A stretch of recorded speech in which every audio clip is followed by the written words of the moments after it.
I have no idea how to tell this story. I guess I'll just start. Ever since I was a kid, I remember being like 7 years old in the car and this song right here would come on the radio. And I vividly remember, as a little boy, like skateboarding around my neighborhood and stuff and listening to that song on my Walkman. I thought it was such a cool guitar sound. I didn't know anything about guitar, but I knew that I liked the way that sound sounded. It was just cool. And so when I started this YouTube channel, naturally, like the first thing I wanted to do was figure out how to make that sound from that song. It's really cool and I wanted to do it. That's what we all do as guitarists. Like, we want, the sound of Jimmy Page's legendary Telecaster from Stairway to Heaven, or Jimi Hendrix's huge, massive wall of Marshalls with the iconic Strat. Or maybe you're a huge Gilmour fan and you just want the sound of that massive high-watt rig. I don't know, or Kurt's distortion pedal. We all do this shit.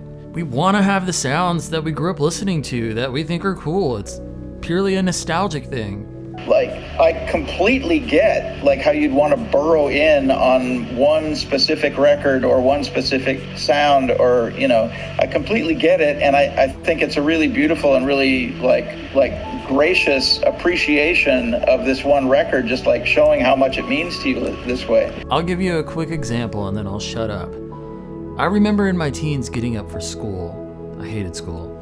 But I remember my dad would wear this specific cologne when he would get up for work, and it would just fill the whole house, all the hallways everywhere, with this really specific smell.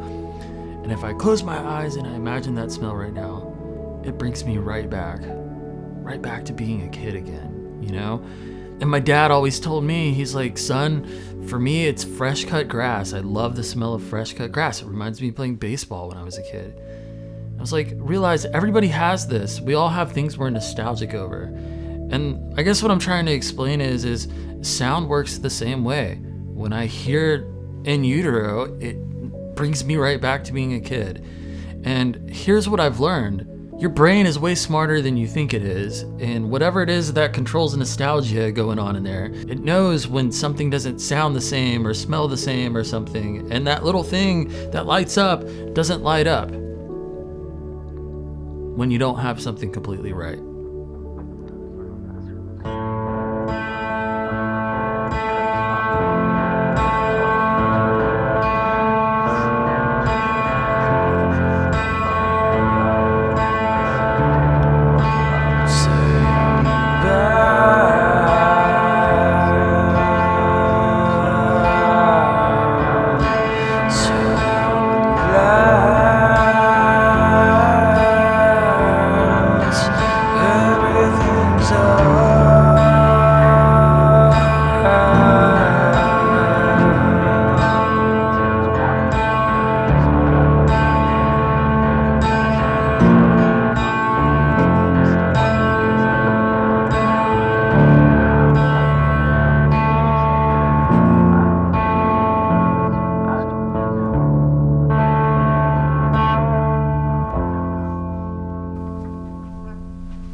Alright, I'll admit, after my last video, I feel kind of stupid because I've made like the most compelling love letter about this guitar. The more I've dug into this guitar after that video, my whole theory on it being the In Utero guitar just started totally falling apart. For a lot of reasons.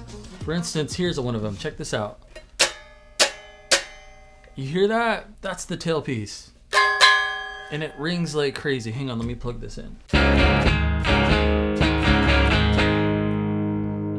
Alright, but if you listen to Kurt's take on the intro to Waif Me, his tailpiece doesn't ring at all. It's dead quiet. This, it's pretty extreme. It gets into the pickups, you can't get it out.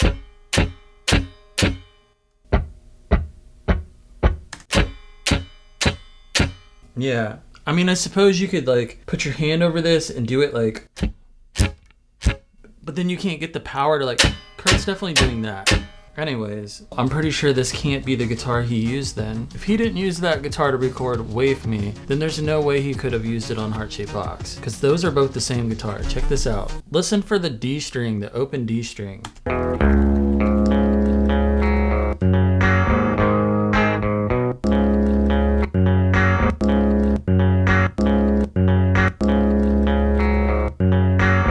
Those are both 100% without a doubt the same guitar. That's such a weird, unique sound, and none of my guitars have ever sounded like that. Whatever he's playing there is not that.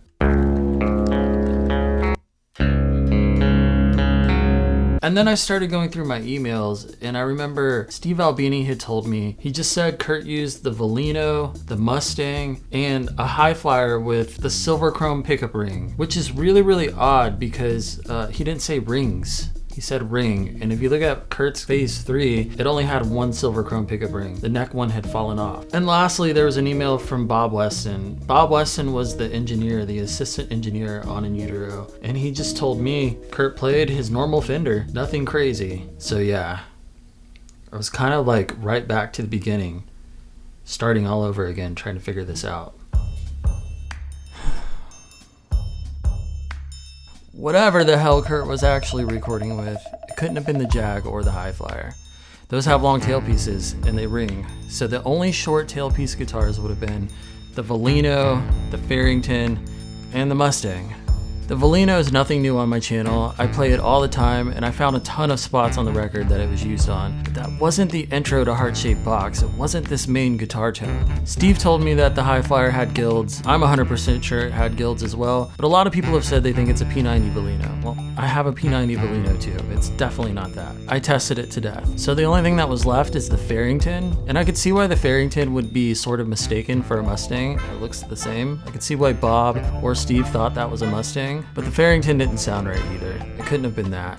Which leaves me with only the Mustang. And if you know me and this channel, Mustangs are nothing new on my channel. I've had probably like 30 or 40 Mustangs, a ton of Mustangs, and I've been trying for years to get a Mustang to do that tone. And I've never been able to get it to happen. So I was pretty much out of ideas until one night I was going to sleep and I was looking at photos of Kurt's Mustang. And I saw this photo right here. This photo completely changed everything for me. That's not alder, that's f***ing swamp ash. So I decided to ask ChatGPT as well.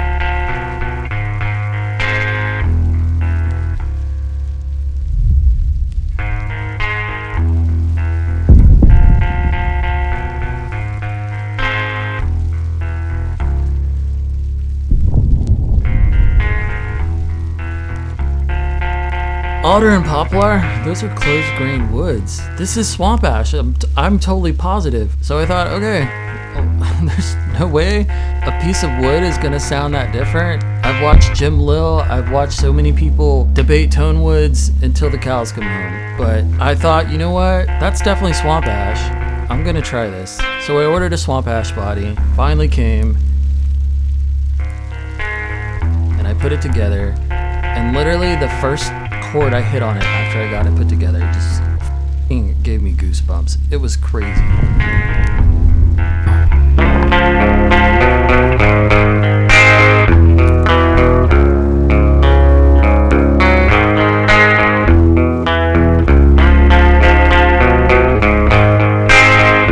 And there it was, just like that. That little nostalgia thing in my brain, it totally went off. 4 years. For 4 whole years, I was trying to figure that out. And there it was in my hands.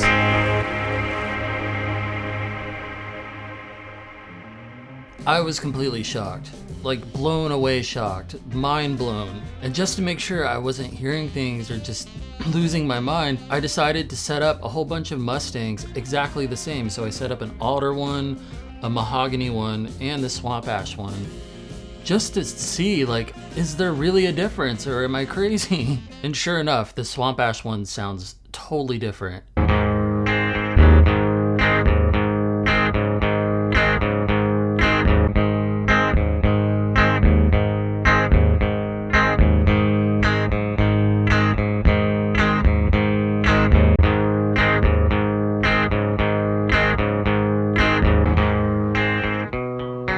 It has like this like roar, roar, like I can't explain it. It's such a woody, really wild voice that the other guitars don't have.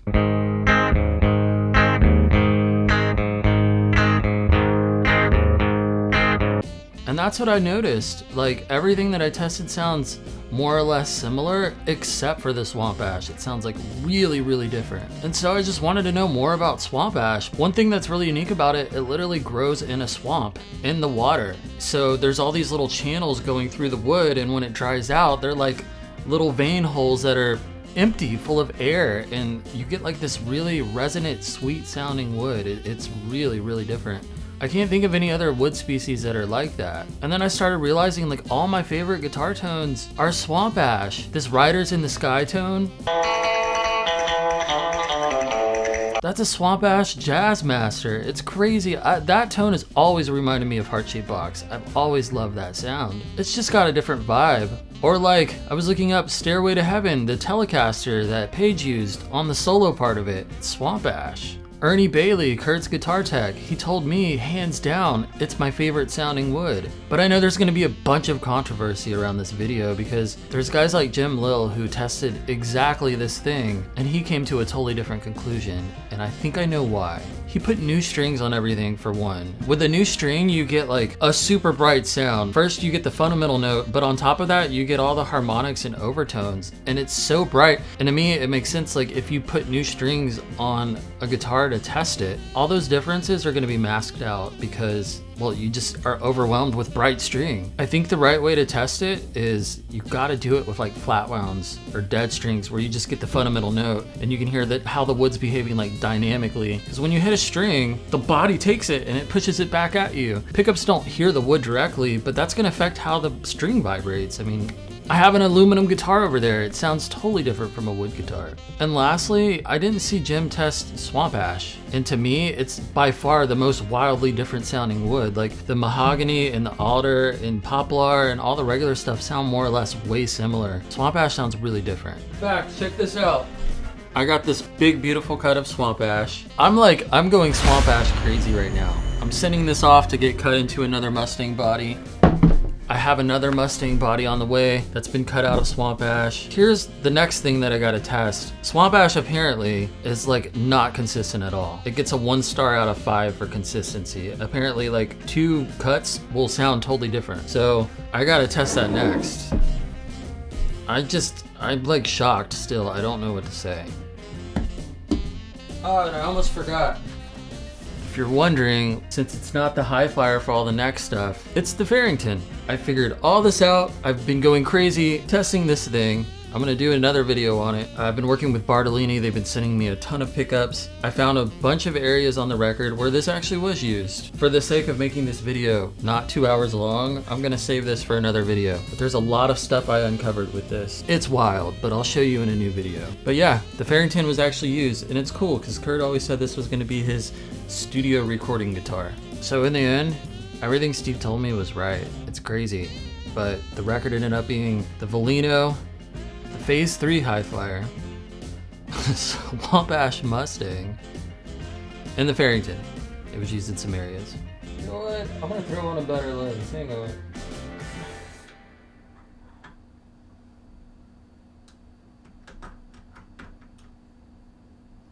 That's a nice lens. I like that. It's an old Russian lens from like the 60s. Do I look vintage? Alright guys, well, I figured this is a good stopping point. If you had any idea what's about to happen, you'd be pretty excited. But I'm not going to tell you. I'm going to surprise you. So, I'll see you guys on the next one.